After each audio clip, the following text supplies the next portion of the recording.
저 반갑습니다. 배동찬 교수의 맛있는 돈 이야기 배동찬입니다. 자, 여러분 반갑습니다.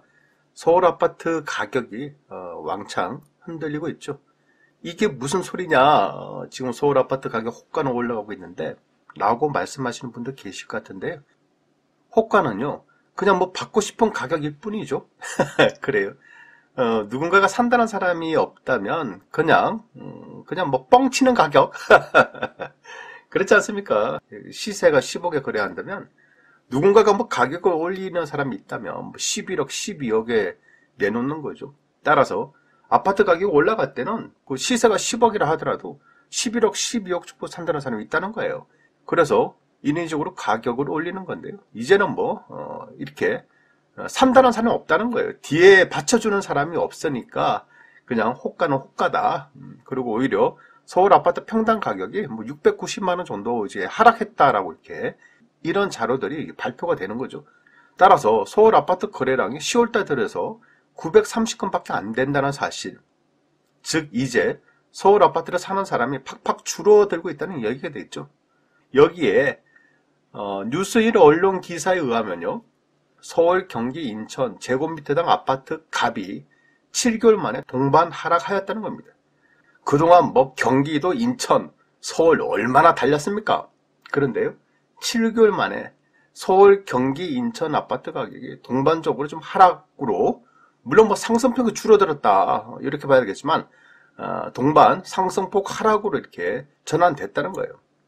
어떻게 보면 서울 수도권의 그 좋던 아파트 가격 상승세의 기세도 이제는 좀 꺾였다라고 말씀드릴 수가 있겠죠? 서울 아파트 제곱미터당 가격 하락인데요.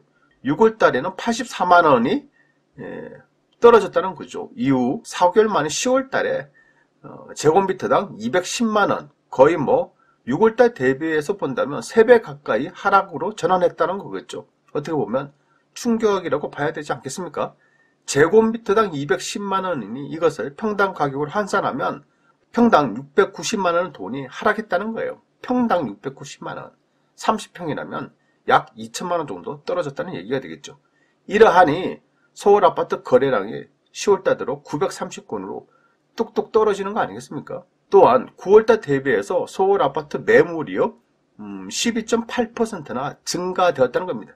즉 이제는 판다는 사람이 이 정도로 증가되었다는 거죠.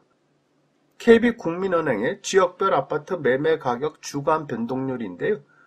먼저 노란색이 수도권입니다. 수도권 같은 경우는 이제 9월 27일 기점에서 이렇게 아파트 매매 가격 주간 변동률이 하락하기 시작했다는 거고, 좀 특이하게 보면 요 밑에 있는 빨간색 5개 광역시는 10월달 들어서 좀 상승한다는 거죠.